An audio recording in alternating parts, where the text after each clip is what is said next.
Mr. Donuts, abiertos las 24 horas, presenta.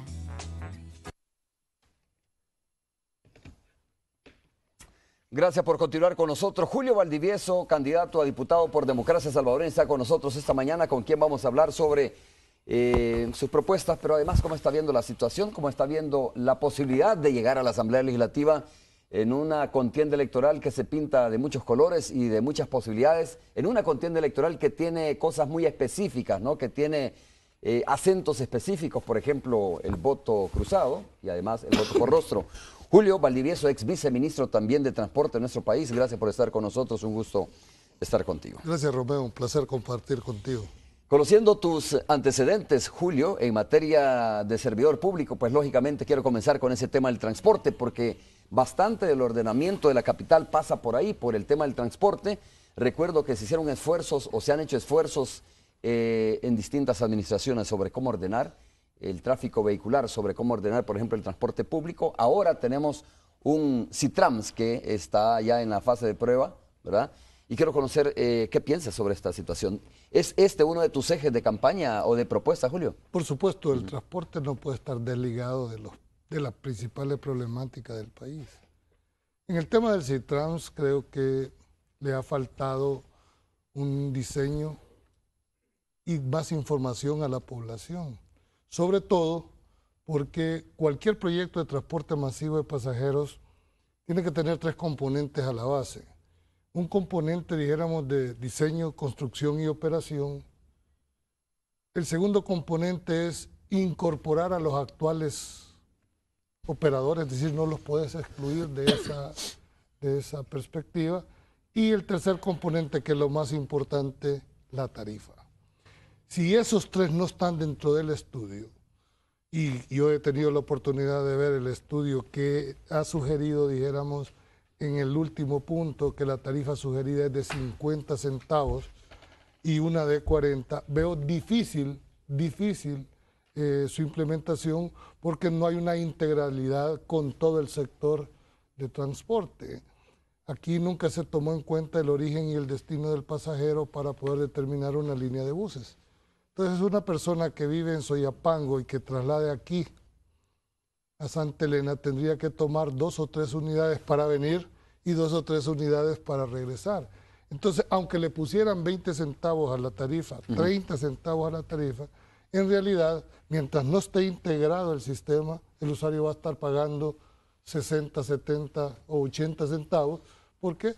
Porque tiene que tomar más. ¿Por qué dices, quiero terminar de entender, por qué dices que no está integrado el sistema? Porque actualmente solo es una línea más de buses. Pero va a tener alimentadores esa línea de buses, ¿no? Sí, lo que pasa es que yo no sé por qué, con un sentido un poco más común para hacer las cosas. Originalmente fue desarrollado por un plan maestro que fue hecho por los señores israelitas a través de la empresa Tajal. Este establecía 4 corredores.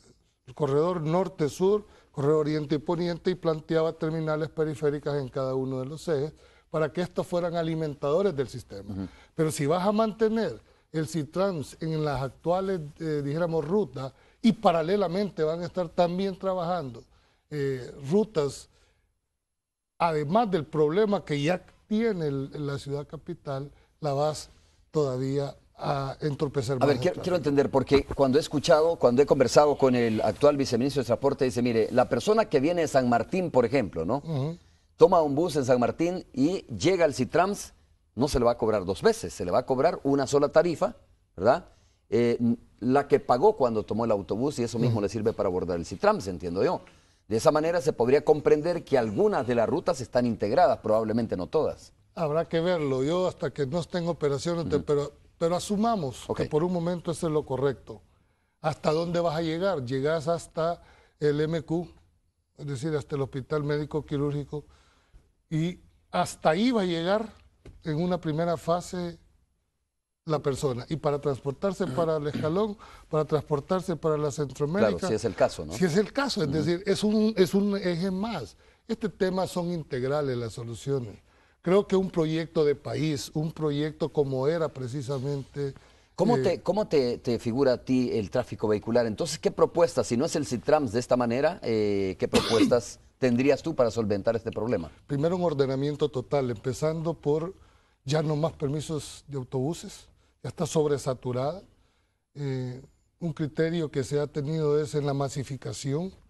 Segundo, el ordenamiento en cuanto al horario de carga y descarga. No podés seguir aquí viendo a las 10, 11 de la mañana furgones en una calle. Eso ya está establecido, ¿no? Bueno, pero entonces que la cumpla. Ajá, ese es el caso. El problema de este país no es un problema de ley, Entonces, es un el problema de la aplicación. Policía Nacional Civil, de la Dirección de Tránsito, Es de un la Dirección de problema Tránsito. del Viceministerio de Transporte. Él es Pero el la ley ente- está. Si la ley ahí lo tiene, Ok. pues. Si el problema aquí no es de ley, es de aplicación de la ley. ¿Cuántos se tiran los semáforos en rojo? ¿Cuántos 2 rayas amarillas significa que tú no puedes cruzarla? Sin embargo, se hacen. Entonces, con solo que las instituciones cumplieran lo que tienen que cumplir, no estaríamos en el caos en que estamos en este momento. Eso te digo, aquí a las 10 de la mañana ves un furgón en un pasaje Sí. tratando de meterse de retroceso y toda la demás gente, y los que me están escuchando saben que no estoy haciendo ningún planteamiento. Es la realidad que vivimos. Y el tercero, un escalonamiento de los horarios. Yo no me voy a cansar de repetir, no he visto que ninguno haga ese planteamiento. Aquí todos entramos a la misma hora y salimos a la misma hora. Tenés que mover 2.3 millones de pasajeros entre 6 de la mañana y 8 de la mañana. Al escalonar el horario, pues, no lo vas a resolver, pero empezás a ordenar parte de ese tráfico. Tú cuando fuiste viceministro de Transporte, ¿implementaste algunas de estas Sí, medidas? sí. Y si no las hiciste, ¿por qué no? Bueno, son coyunturas, son situaciones que se dan en ese momento. Nosotros, en ese momento, el alcalde era Héctor Silva, y reordenamos casi 24 cuadras alrededor y no anduvimos con pompa y platillo. Reordenar, ¿y cuál fue la principal objetivo? ¿Querés cambiar las ventas del centro? Mover las rutas de buses. Mover las rutas de buses y automáticamente se te van a mover. Eso hay que entenderlo. Esta fue una ciudad desordenada, una sociedad que creó. Pero contestando tu pregunta específica, dentro de la administración no solo se reordenó esto, se creó toda la legislación que en este momento está vigente, 1986.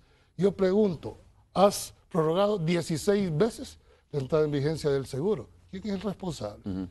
Aquí no es el tema de decir qué es lo que tú pudiste haber hecho. Todo el plan de desarrollo urbano y territorial se realizó en la gestión de 1998.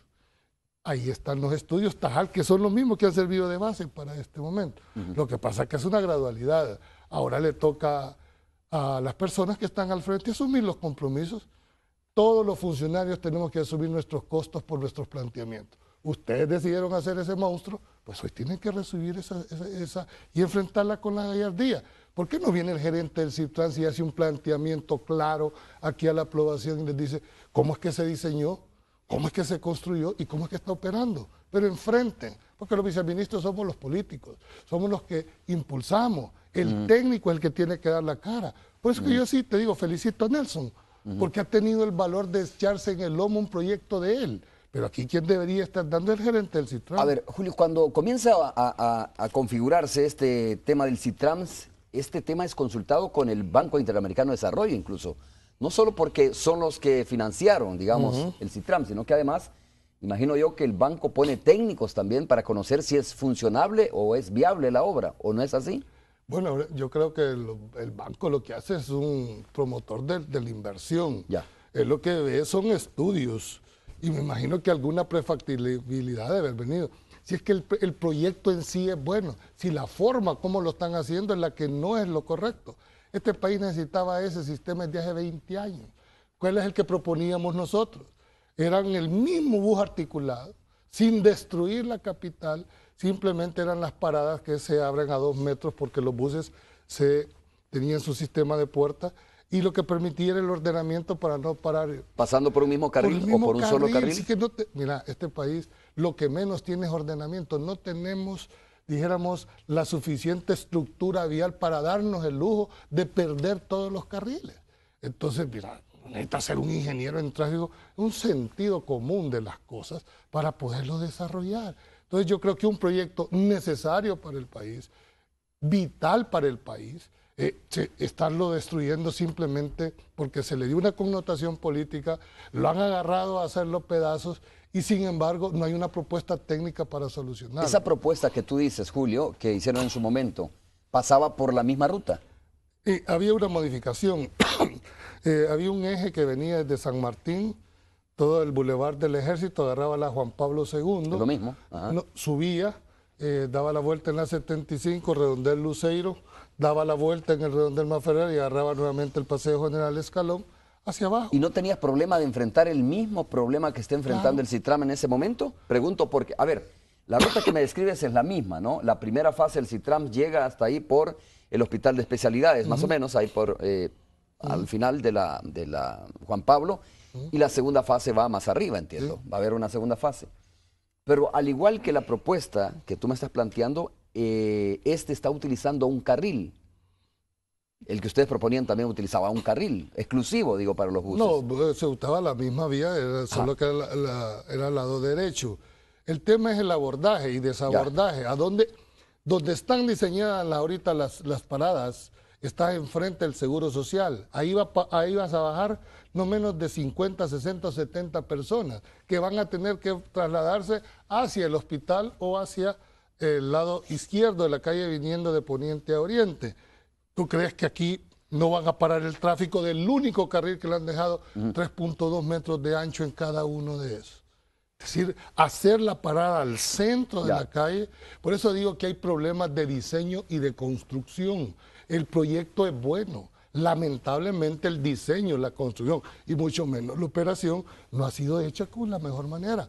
Pero eso es lo que nosotros conocemos. Yo no he escuchado aquí al técnico que va a operar el Citram venir a explicar directamente cómo lo va a integrar, a dónde va a continuar, cuánto va a ser la parada. Eso es lo que les hace falta. Oye, información. Julio, Democracia Salvadoreña, cuando ha hablado de este tema, principalmente el candidato a la alcaldía de San Salvador, Fito Salume, ha hablado incluso de, bueno, lo dijo muy francamente, lo ha hecho en algunos medios, destruir el Citram y construir un TES, ¿no? Que es una especie de transporte, digamos, por aire o aéreo, ¿verdad?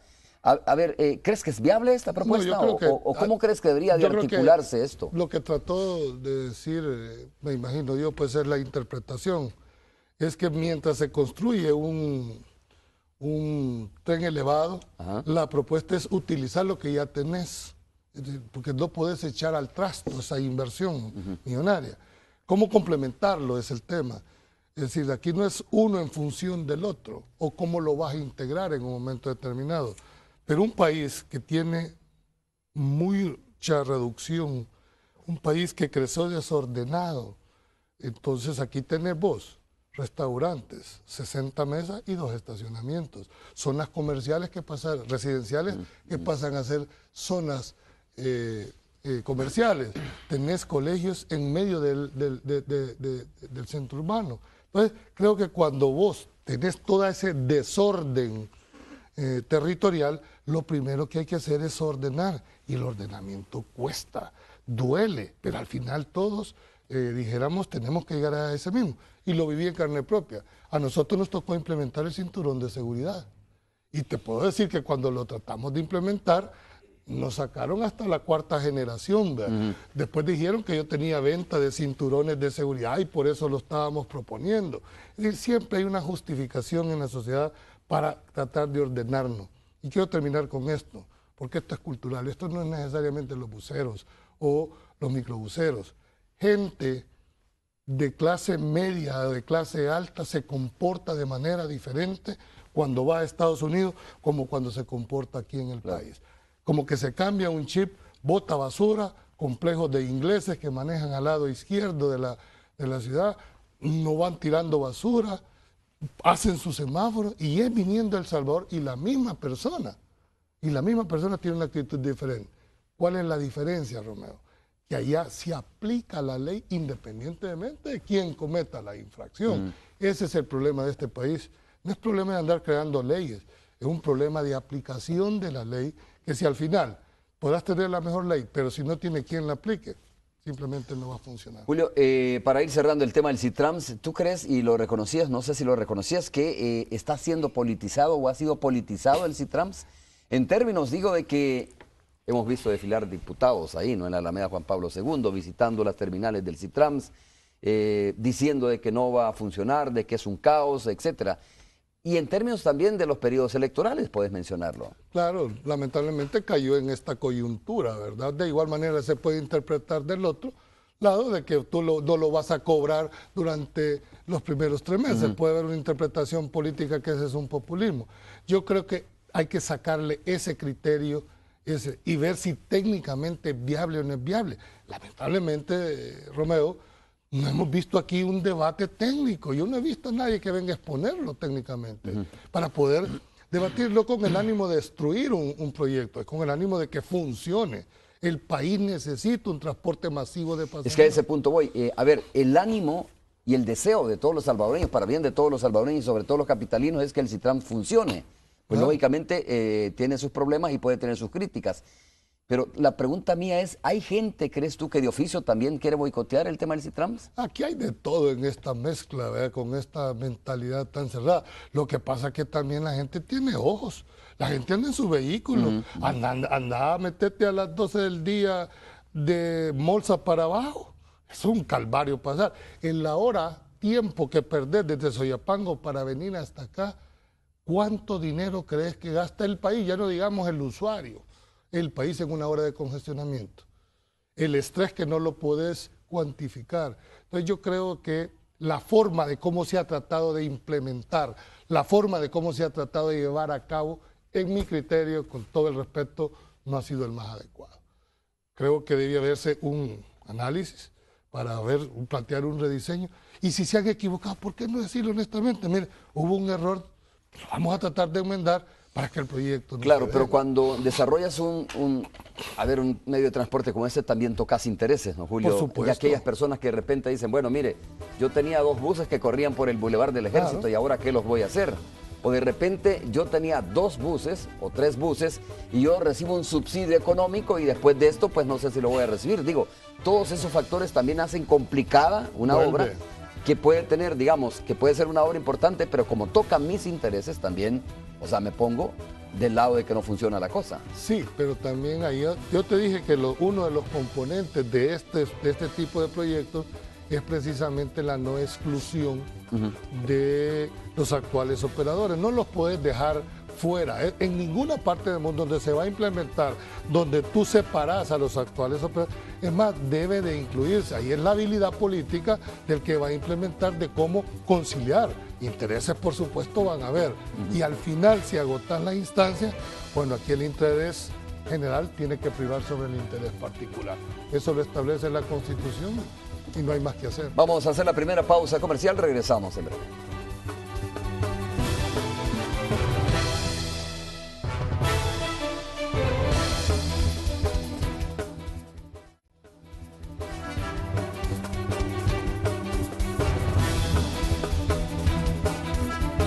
Bueno, estamos de regreso. Vamos a ver si Julio me permite decirlo, ¿no? Y si no, pues te noto bastante pesimista en algunos temas, Julio, de cómo se está desarrollando la campaña, de cómo va, digamos, el futuro del país en algunos temas, a pesar de que algunos dicen, mire, este año es bien importante, es un año importante porque se alinean varias cosas por ahí, ¿no? Que al final se estaban esperando, por ejemplo, siempre se menciona la ampliación del puerto, del aeropuerto, digo, de Comalapa, la entrada en operación, ojalá que así sea, de el puerto de la Unión Centroamericana, el Fomilenio por ahí, los préstamos de la comunidad internacional, la energía renovable, etcétera.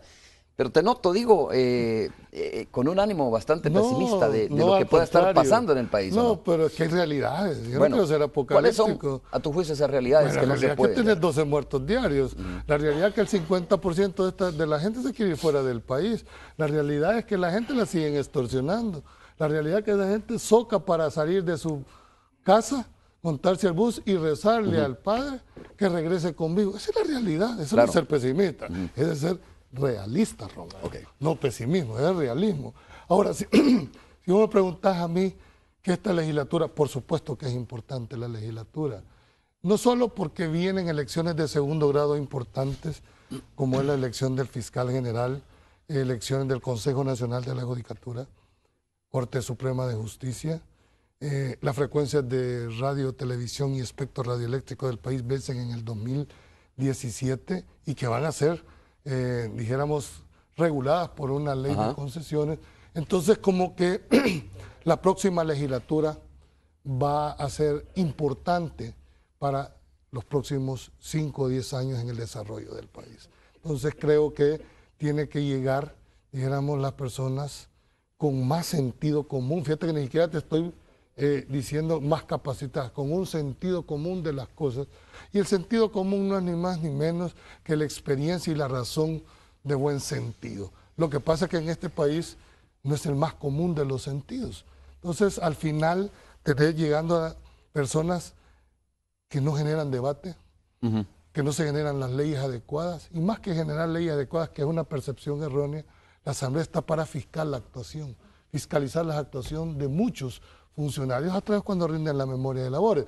Lamentablemente se ha convertido en un formalismo que llegan y entregan y la aprueban o no la aprueban. Si se toman el tiempo de revisar si es cierto que cada cartera de Estado ha cumplido con lo que constitucionalmente le toca, otro gallo nos cantara. Por eso siempre he creído y sigo insistiendo hasta la saciedad, si aquí no es estar haciendo leyes, son que cada funcionario y órgano cumpliera con lo que le toca, no hubiese problema. Con las leyes que ya están aprobadas.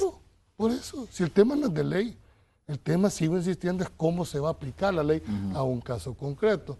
Entonces yo esperaría que independientemente, hoy la ciudadanía va a tener la oportunidad de escoger a las personas que crean que le van a servir. Julio, tú fuiste subdirector de la policía, ¿no? Sí. Y entonces, este es un tema bien interesante. De repente tú me acabas de hacer un análisis sobre lo que yo llamé pesimismo y tú decías realidades. Pues sí, lógicamente son realidades, ¿no? Pero digo, se puede ser optimista en términos de que estás viendo por ahí aparecer las recomendaciones del Consejo Nacional de Seguridad y Convivencia, que ves de repente, por ejemplo, la venida de un Rudolph Giuliani que está siendo traído por la empresa privada.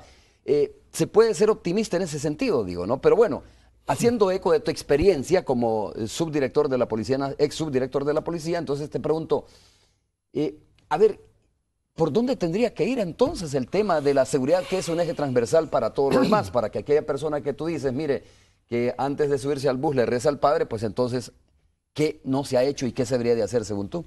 No, mira, lo que pasa es que el tema de la delincuencia es un problema que tiene causas estructurales, son problemas multicausales que no los vas a resolver de la noche a la mañana. Eso estamos de acuerdo. Es demagógico el que les venga a plantear aquí, yo les voy a resolver el problema de la seguridad. ¿Como Rudolph? ¿Cómo? ¿Como Rudolph Giuliani? No, él viene desde un diagnóstico a unas recomendaciones, ya la implementación, pero ahí tengo yo mis propias dudas también. Yo creo de que uno de los problemas que hemos tenido en el país es que queremos aplicar medicinas para enfermos de continentes diferentes. La realidad económica, política y social de El Salvador es totalmente diferente a otras realidades. Ellos pueden dar algunas recomendaciones, pero hay realidades que tenés que tomar en cuenta aquí en el país. Gobernar en democracia no es fácil.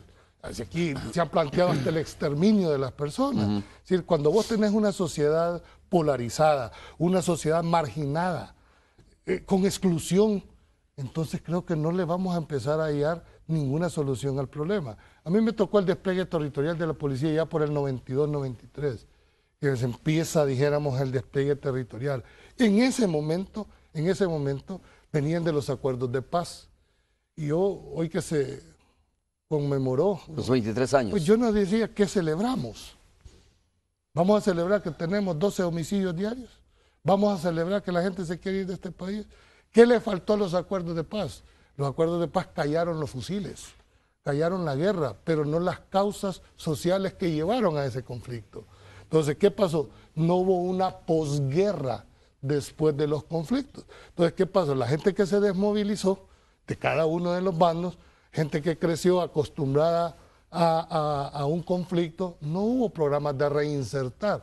Y de ribete nos viene la transculturización de Estados Unidos hacia El Salvador con o las pandillas. Hallaron un campo fértil en el país y empezaron a desarrollarse. Si en ese momento los políticos nos hubiésemos puesto de acuerdo con una visión de país para atacar las causas estructurales, hombre, no tuviéramos los resultados que tenemos en este momento.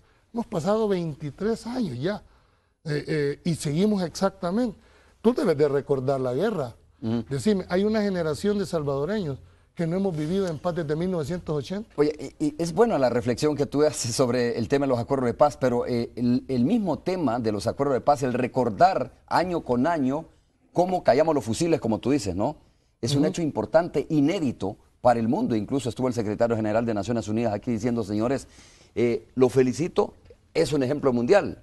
De acuerdo, hay causas que resolver, problemas, hay problemas que tiene el país que hay que irlos resolviendo, pero digo, es un ejemplo de lo que hicimos y de lo que se puede hacer.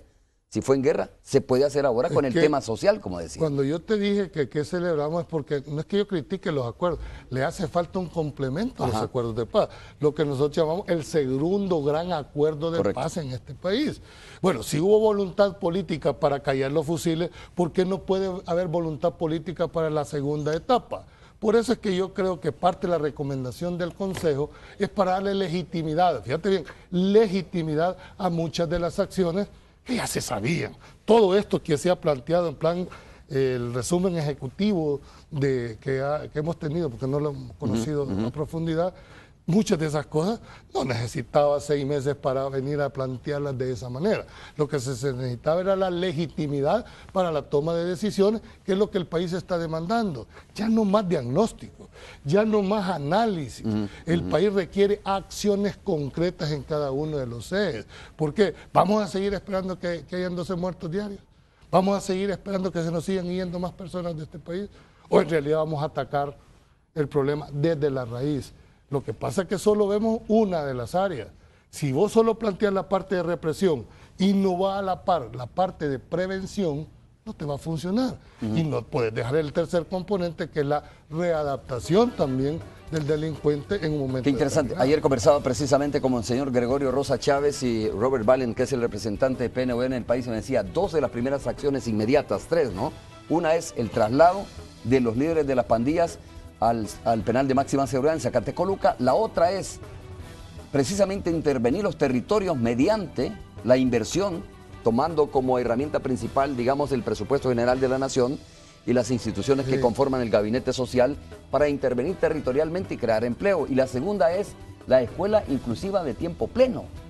¿Ya? Son como 3 acciones que están pintadas de entrada, digamos, y que están planteadas en este documento. Esa es la parte de prevención, pero hay un componente básico que yo no lo he visto aquí, y es el tema del órgano judicial y el tema de la fiscalía. La fiscalía ha estado activamente metida en esto, Romeo, pero se les olvida que del montón de capturas que hacen los órganos auxiliares, hay una segunda etapa que es la judicialización de los casos. Entonces, ¿de qué te sirve que vos captures 50 personas solo para dar la imagen de que se está actuando y va a tardar en entrar que en salir? Y regresan al mismo lugar donde fueron capturados. ¿Tú crees en su sano juicio que alguna de las víctimas que viven en la misma colonia van a ir a denunciar?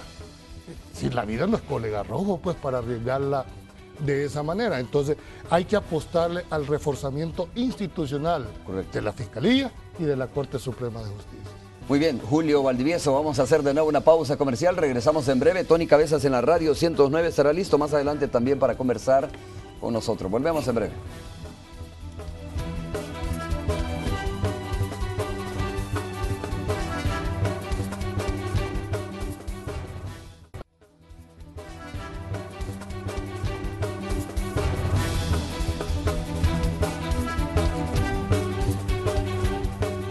Estamos de regreso conversando con Julio Valdivieso, candidato a diputado por San Salvador por Democracia Salvadoreña. Julio, ¿cómo ves dibujado el mapa electoral para las próximas elecciones? Los resultados, digo, ¿qué posibilidades tiene, hablemos de Democracia Salvadoreña, ¿no?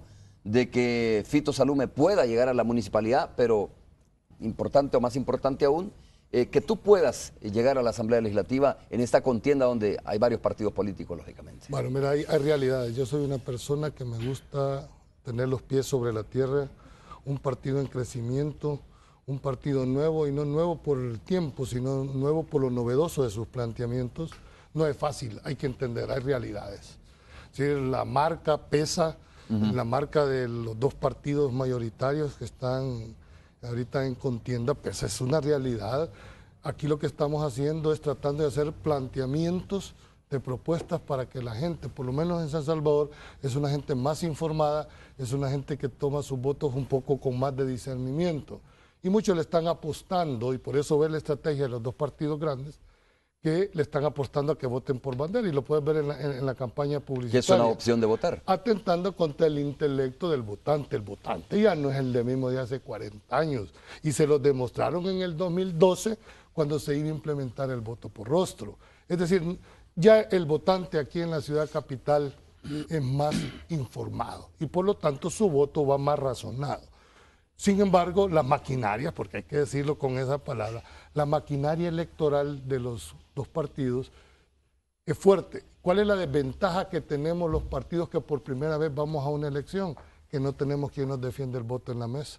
Y la elección se pierde ese día ahí. Ese es en nuestro criterio el peor obstáculo. ¿Por qué? Porque no tenemos representación en la mesa. El tema territorial, más bien. No, ya en la Junta Receptora de Votos nosotros no tenemos representación en la mesa. Lo único que tenés derecho es a un vigilante, pero no a una representación. Entonces, ¿qué pasa ahí? Que si no te pones vivo, como decimos aquí, te declaran nula un acta y el hecho de declararla nula no te imposibilita poderla recurrir. Ahora, si están apelando a los mismos métodos, déjame decirte, nosotros vamos a ser los primeros en denunciar públicamente cualquier interferencia para no respetar la voluntad del pueblo. Ya sea que hayan votado o no hayan votado por democracia, porque hay otros partidos también que van corriendo. Pero si le están apostando a esos trucos de ratón, a esas vivezas de ratón, de querer anular actas porque no te favorece o porque este es mi adversario, aquí se va a poner en riesgo demasiadas cosas. Y yo apelo a la sensatez, a la madurez que debe tener el Tribunal Supremo Electoral. Pero no confundan la apertura con la debilidad. No es por el hecho de que seamos un partido nuevo, nos vayan a subestimar en el tema de reacción, porque ahí sí vamos a entrar en problemas muy serios. Bueno, pero este escenario lo sabía Democracia Salvadoreña. Por Todos supuesto, los partidos lo estamos saben, jugando con las reglas del juego. Exactamente, eso te iba a Estamos decir. jugando con las reglas del juego, nadie está cuestionando absolutamente nada. Lo que le estamos pidiendo es transparencia, pero a estas alturas del partido no ha salido el Tribunal Supremo Electoral ni siquiera a decirle a la gente cómo va a hacer el tema del voto cruzado. Ya deberían de estar informando al pueblo, ¿no? Y nosotros lo entendemos, no tienen presupuesto. Bueno, y entonces, ¿dónde está la voluntad política? Ya estamos a menos de 40 días de una elección y la gente todavía no sabe cómo es que se va a votar. Yo no he visto campaña del Tribunal Supremo Electoral informándole a la ciudadanía cómo lo va a hacer. Entonces, cuando tú ves este tipo de cosas, empezás a ver. Y ojalá que le dotemos al Tribunal Supremo Electoral de todos los recursos, todos los partidos políticos nos sintamos cómodos, pero sí demandamos ya más publicidad para inducir al voto y que no se queden en casa. A nivel nacional, ¿a cuántos diputados más o menos le apuestan ustedes? Nosotros solo estamos compitiendo en Sonsonate, y San Salvador. Santa Ana, San Salvador, San Miguel y La Unión. ¿Por cuestiones territoriales? Por cuestiones territoriales. Tenemos 3 meses de haber empezado el desarrollo territorial. Es decir, no es fácil, sin embargo queremos dar la batalla. Al final esto debe ser una batalla de propuestas. Si la voluntad de Dios y el pueblo no nos favorece, bueno, vamos a continuar siempre en la lucha política, pero hay que hacer un cambio. Hoy no nos podemos quejar cuando una persona te dice, mira qué calidad de diputado tenemos en la asamblea, mira que esa gente es aquí. Mi respuesta en ese momento era, bueno, ¿y por qué no te metes y cambias la correlación? Hoy la ciudadanía va a tener la oportunidad de elegir dentro de los 240 aspirantes que están ahí, escojan, es más, yo te estoy diciendo, no digo ni piden, voten por democracia, escojan por aquellas personas que creen que van a hacer el mejor papel en la Asamblea Legislativa. Y mañana no nos quejemos de que la conformación de esta Asamblea no responde con las críticas que se han estado haciendo tradicionalmente. ¿Ves una Asamblea Legislativa de más calidad a partir de esta forma de votar? Yo esperaría que sí, por la necesidad propia del país. Se necesita más debate, pero no en el show del Pleno, porque ese ya es el show, esa es la foto de cámara. El debate debe generarse en las comisiones. Ahí es donde se debe de aportar. Y cuando te digo debate es que discutamos. Si la propuesta viene de un lado o la propuesta viene del otro y es sensata, es razonable, ¿por qué no lo vas a apoyar? ¿Por qué le apelo yo que ojalá que este plan funcione? Gracias a Dios, no tenemos elecciones después del 2015 hasta el 2018. Son y 3 eso años, va a permitir, de alguna manera, poder desarrollar algunos temas que en otro momento no lo vas a hacer. Porque hay timing, aquí pasamos permanentemente en elección y nadie, hay que decirlo con toda la honestidad, ningún partido te toma decisiones a 2 meses de una elección.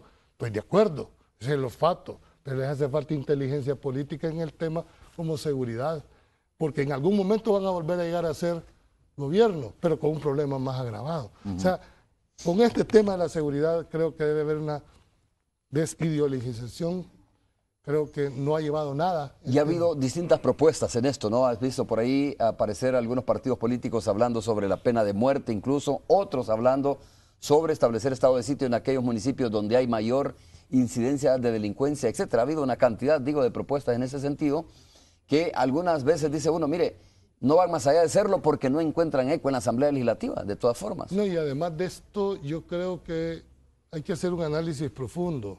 Bueno, aquí ya estuvimos mano dura, super mano dura, hasta tregua. ¿Ha resuelto el problema?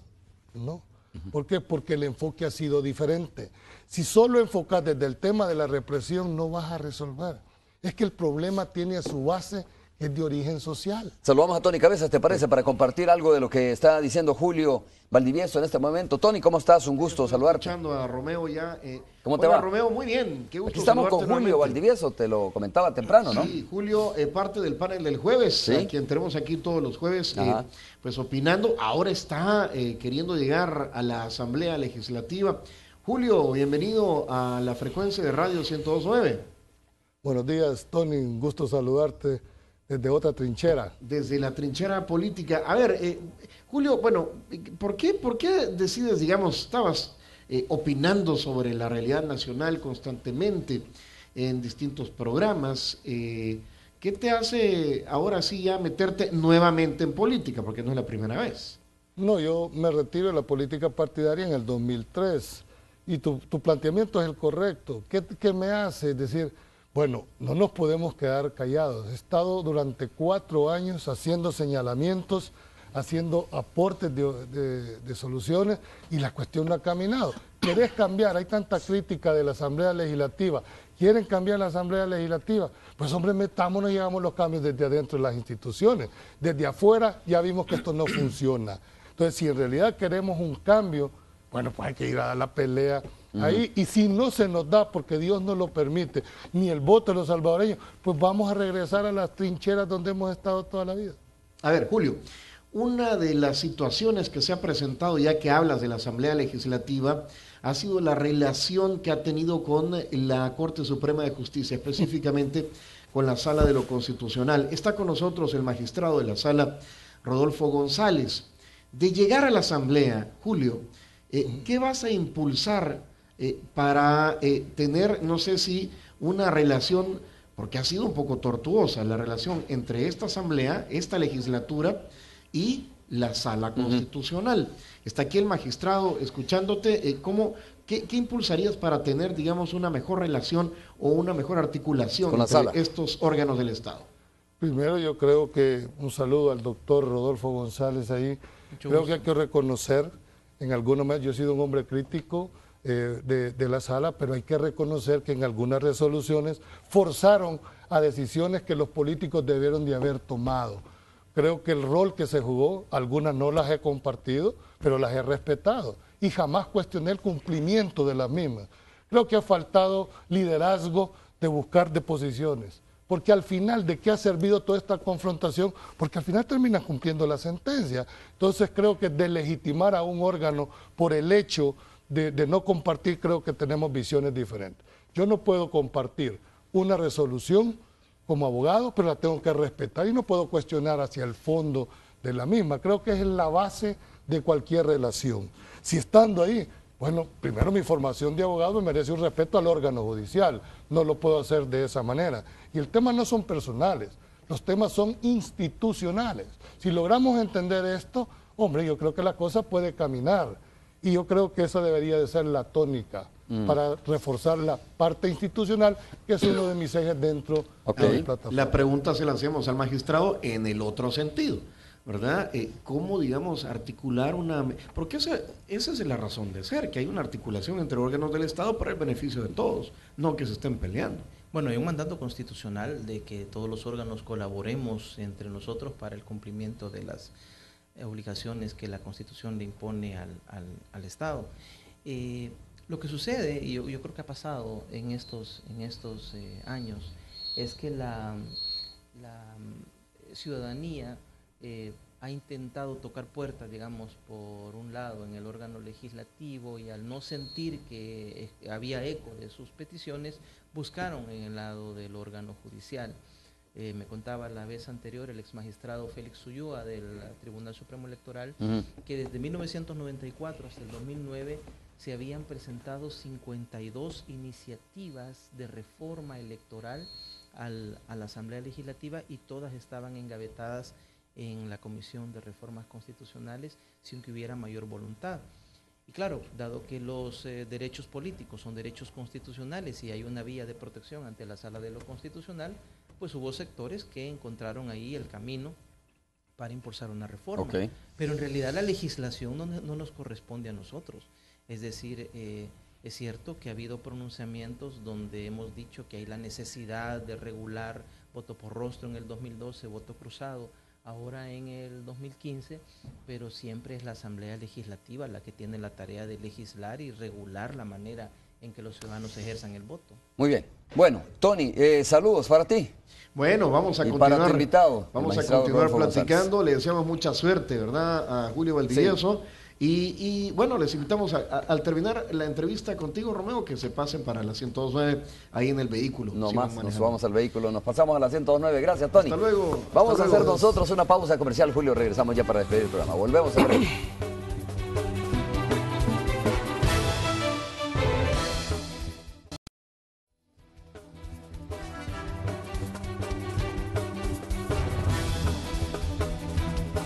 Tenemos que despedir a Julio Valdivieso. Muchas gracias, Julio, por haber estado con nosotros. Un gusto, nos vemos más adelante, ¿te parece? Cuando querrás, Romeo. Muchas gracias a Canal 12, a ti y sobre todo a los televidentes que nos han permitido debatir esta mañana. Gracias, gracias a ustedes también. Un gusto haberles acompañado. Buenos días.